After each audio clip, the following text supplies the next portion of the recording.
I am Richard Lawson. At 57, I stand at the top of the world, or so the world thinks. My days are etched in polished glass and gold.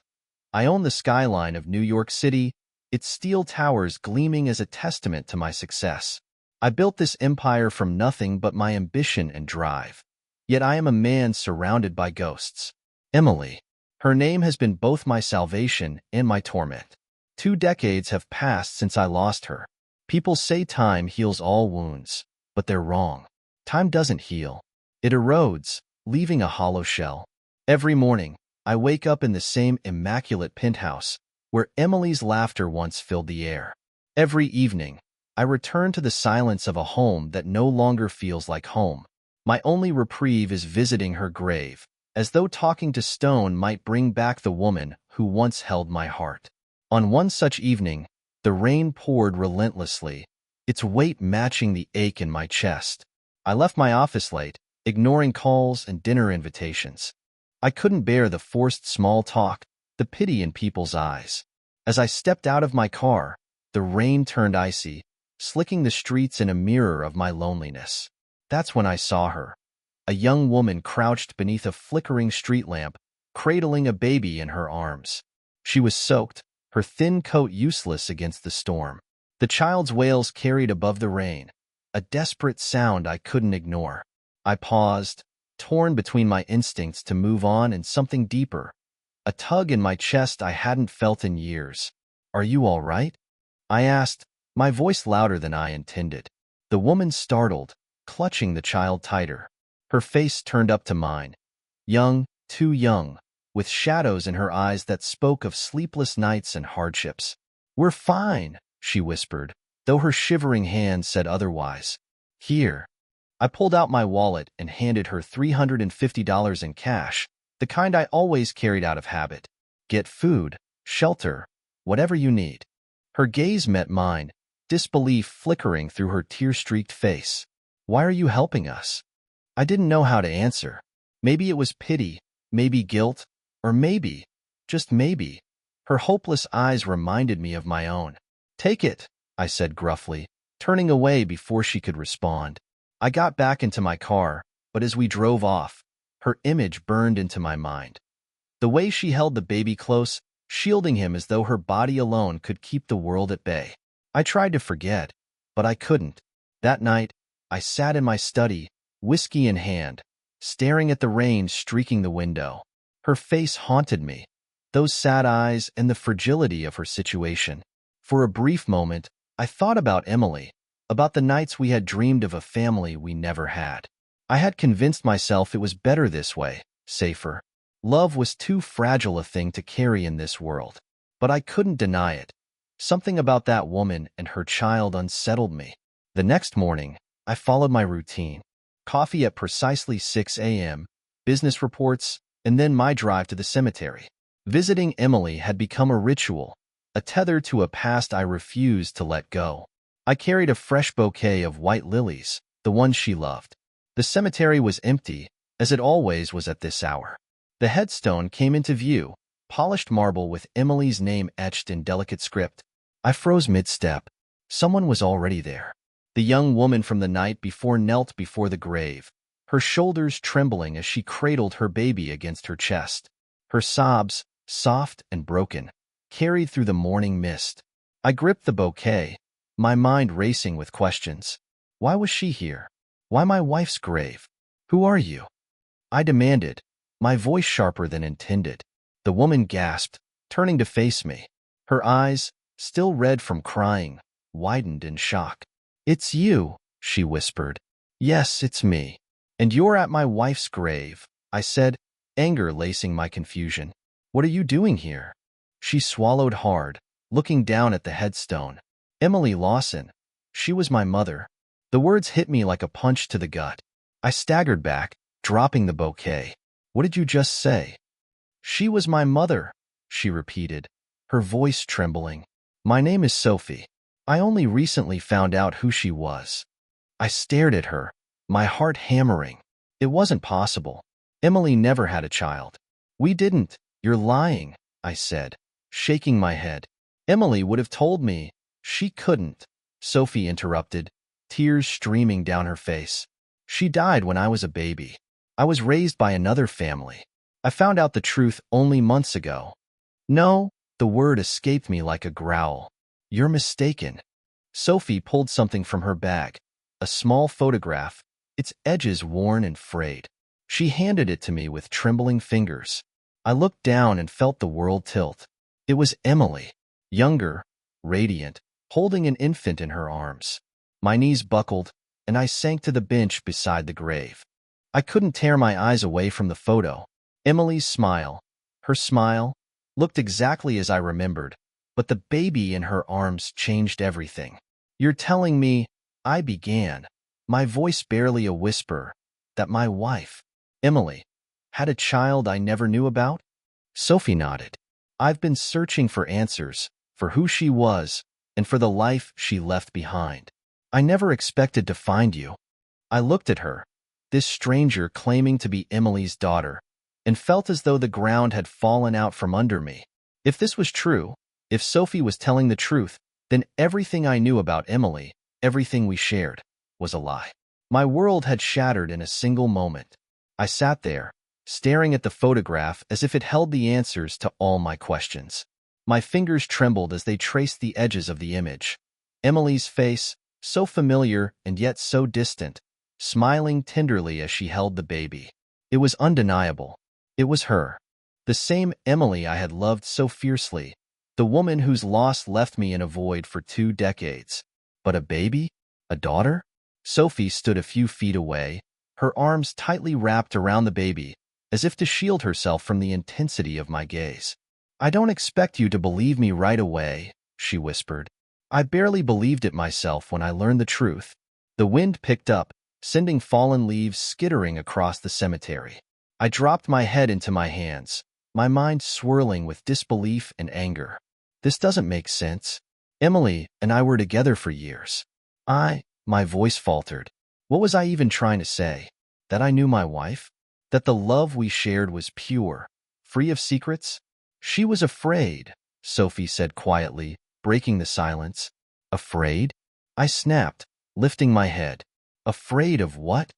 Sophie hesitated, as though unsure whether she should continue. I've been piecing it together through letters, journals, and what little I've been told about her. Emily thought you didn't want children. She believed it would ruin your career or your future. That's why she kept me a secret.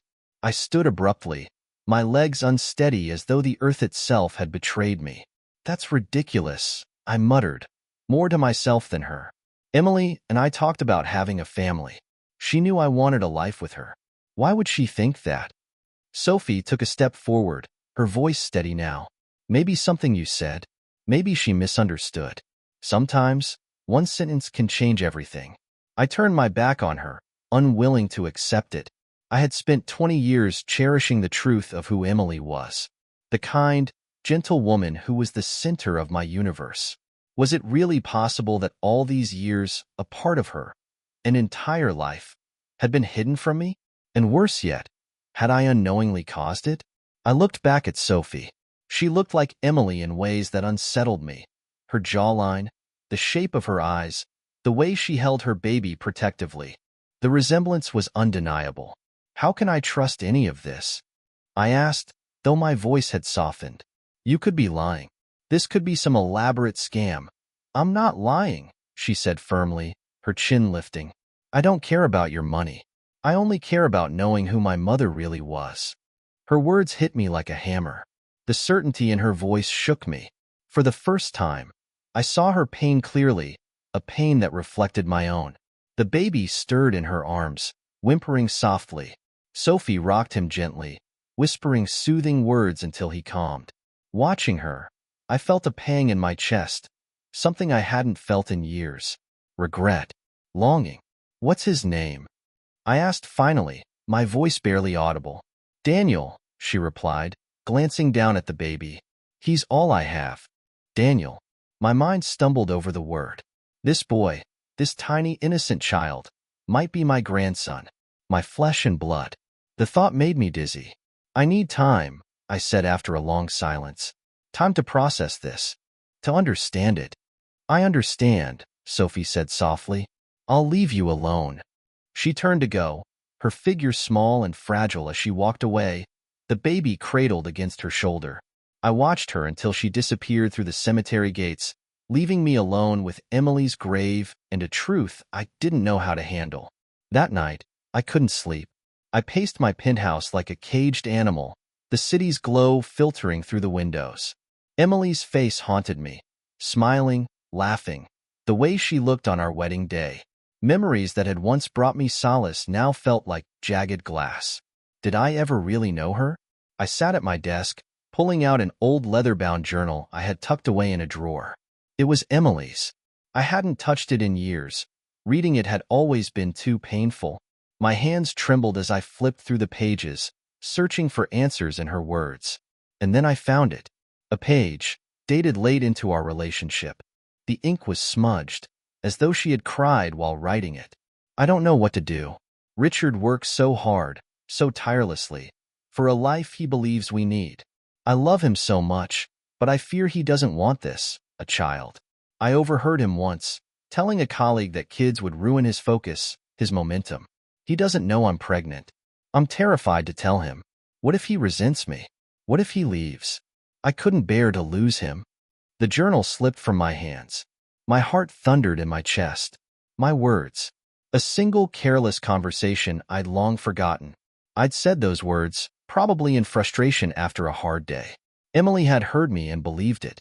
And because of that, she kept the most important secret of her life. I buried my face in my hands, tears hot against my skin. The following day, I called my assistant to cancel all my meetings. I couldn't focus on business or money or anything resembling my old life. I needed to find Sophie. It wasn't difficult. My assistant tracked her down to a small, crumbling apartment in Queens. I arrived unannounced, stepping into a hallway that smelled faintly of damp walls and cooking grease. When she opened the door, her eyes widened in surprise. "You found me," she said quietly, Daniel on her hip. "I had to," I replied, my voice rough. "May I come in?" She hesitated for a moment, then stepped aside to let me in. The apartment was small and sparsely furnished, but clean. Daniel cooed happily in Sophie's arms, oblivious to the tension hanging between us. "You were right," I said, breaking the silence. "Emily thought I didn't want children." I found her journal. She was scared. Sophie's expression softened. I didn't want to believe it either when I first found out that my mother lived in fear, that she made decisions based on things left unsaid. I looked at Daniel, his tiny hands reaching for a toy on the floor, and felt a weight I couldn't explain. "This is my grandson." "Why did you come here, Mr. Lawson?" Sophie asked, her voice wary. "Because I owe you more than I can ever explain," I replied. "And because I don't want to run from this. From you. From him."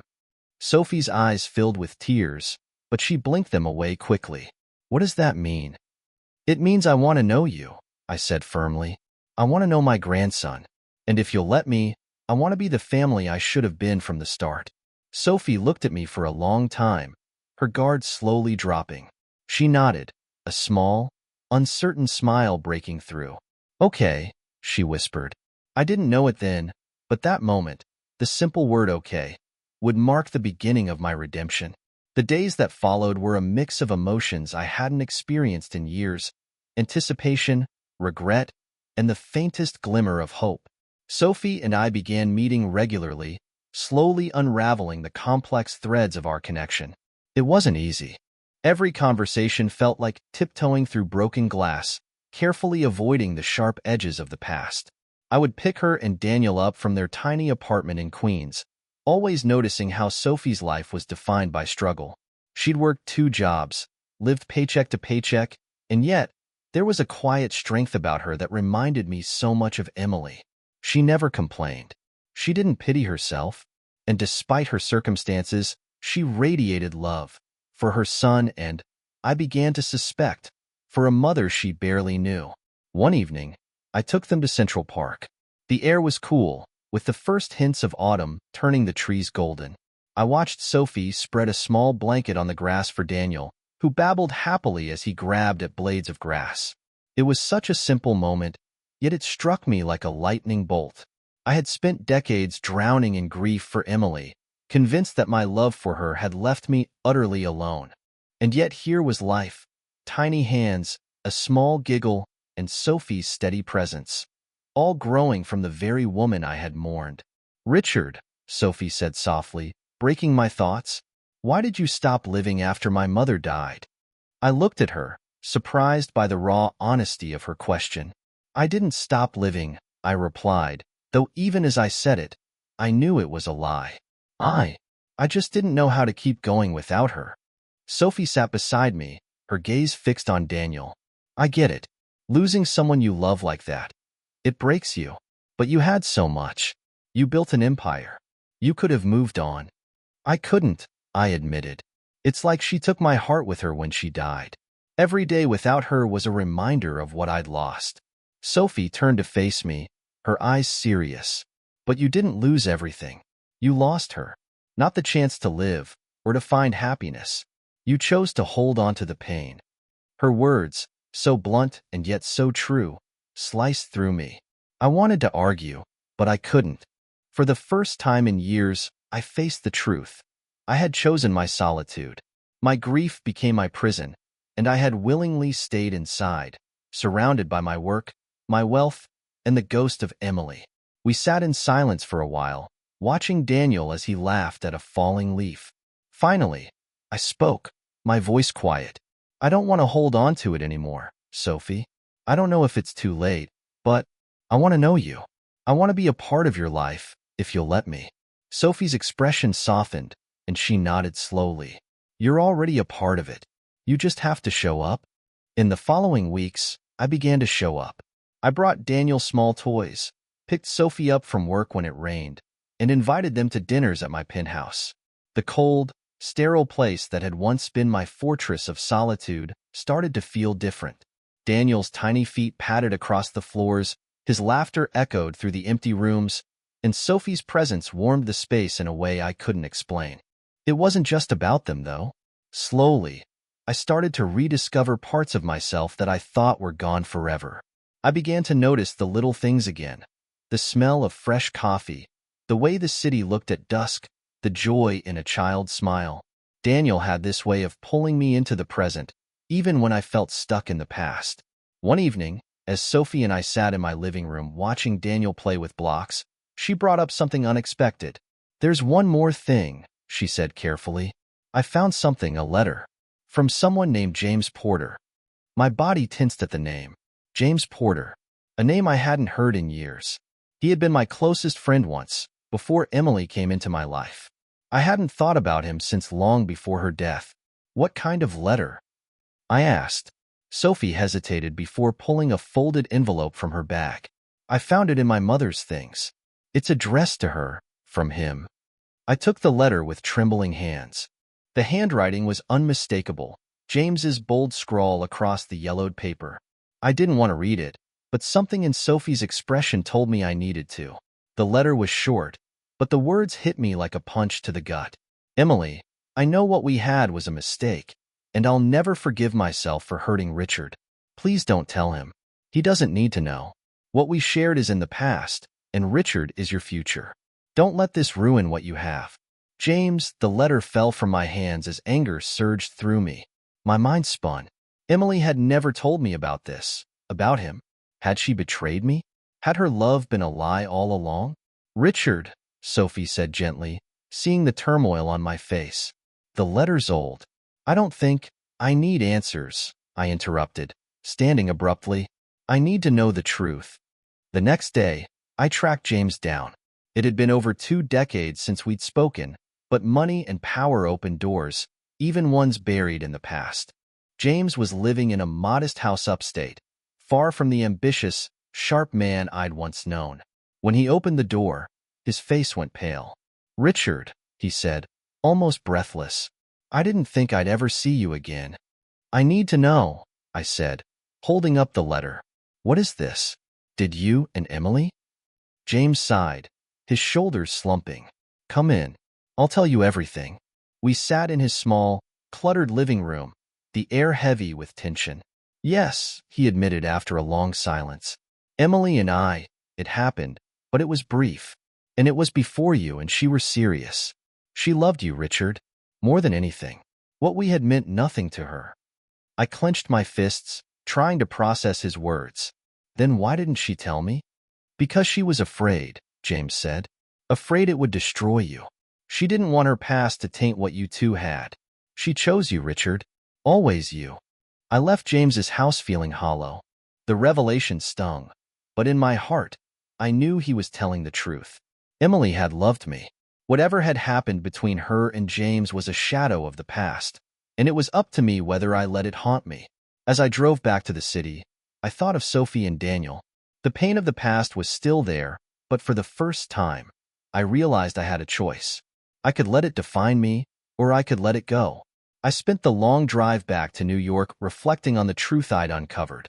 James's confession left me raw, but there was no denying that Emily's love for me had been real. The brief indiscretion she shared with James was long in the past, a shadow that neither of us had needed to carry forward.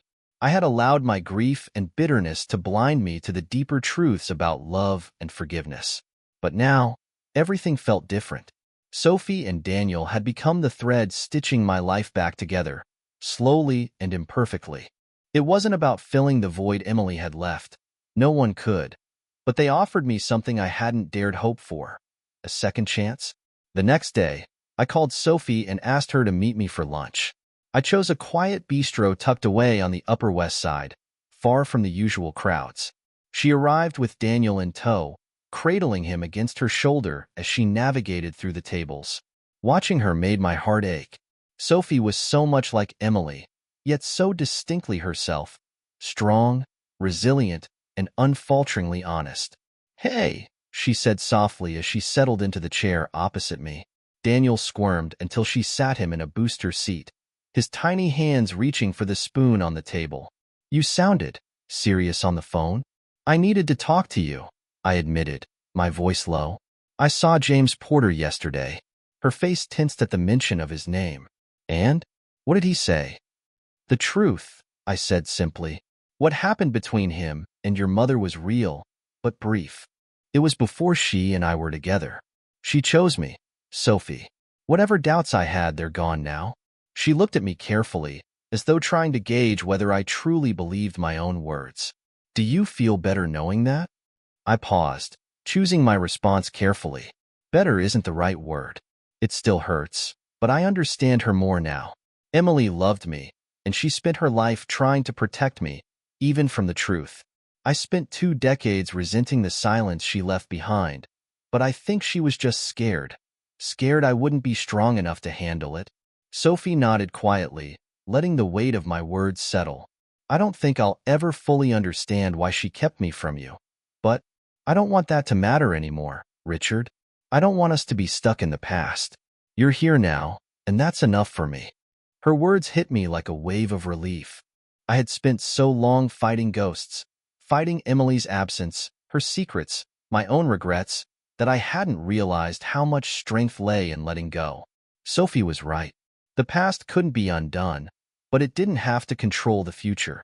Daniel let out a happy squeal, breaking the tension, and we both laughed. Watching him play with his spoon, his face so full of joy, I realized something profound. The future wasn't just about me and Sophie. It was about him too. My grandson. A little boy who knew nothing of the grief that had defined my life for so long. I leaned forward, a sudden determination filling my chest.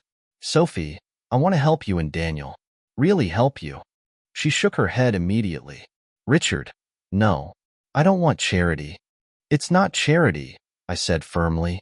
"I'm his grandfather. You're my family. I want to give Daniel the opportunities he deserves. A good home, a safe future, and I want to give you a chance to live, not just survive." Sophie's eyes filled with tears, but she blinked them away quickly, ever the strong one. "I don't know what to say." "Say yes," I replied, a small smile tugging at my lips. "Say we can be a family, even if it's not perfect." She looked at me for a long moment before finally nodding. "Okay, Richard, let's try." The next few months passed in a blur, but for the first time in decades, my life felt full. I helped Sophie move into a better apartment, a modest but beautiful space in a quiet neighborhood where Daniel could play outside. It wasn't about money or luxury. It was about giving them the stability they deserved. I visited almost every day, bringing toys for Daniel and books for Sophie, who had taken up writing again. I hadn't realized how much talent she had. Her stories were raw, filled with emotion and life experiences far beyond her years. One evening, as I read through one of her drafts, I found myself genuinely moved. "This is incredible, Sophie," I said, holding the pages in my hands. "You need to share this with the world." She smiled shyly. "I'm not ready yet." "You will be," I said with certainty. "And when you are, I'll be your biggest supporter." Daniel grew quickly, as children always do. Every moment with him brought me a sense of joy and peace I didn't think I'd ever feel again. I watched him take his first steps in Sophie's living room, his chubby hands reaching out for balance, his laughter ringing like music in the air. In those moments, I realized something profound. My grief had kept me from life for too long. Emily was gone, but I wasn't. And life, messy, beautiful, unexpected life, was still happening. Sophie and I continued to build our relationship, brick by brick. It wasn't always easy. We argued sometimes, disagreed on decisions about Daniel or the past, but we always found a way back to each other. She was stubborn like her mother, and I wouldn't have had it any other way. On a crisp autumn day, we visited Emily's grave together. Daniel toddled between us, holding Sophie's hand in one of his own and clutching my finger with the other. The cemetery was quiet, the leaves golden and falling softly onto the grass. I knelt beside the headstone, brushing a leaf away from Emily's name. "I miss you," I whispered, "but I think I'm finally starting to live again." "You'd love him, Emily. You'd love both of them." Sophie placed a small bouquet of flowers beside the grave, her expression soft. "I think she'd be proud of us," she said quietly. I stood, taking her hand and squeezing it gently. "We've come a long way, haven't we?" She smiled up at me. "Yeah, we have." As we walked back to the car, Daniel giggling between us, I looked around and felt something I hadn't in years: peace. The ghosts of the past were still there, but they no longer held me hostage. Emily's memory wasn't a weight anymore. It was a light guiding me forward. For the first time in 2 decades, I allowed myself to dream again. Not of riches or success, but of moments like this, quiet, precious moments filled with laughter, love, and family. This was my new chapter. A second chance at life, and I wasn't going to waste it.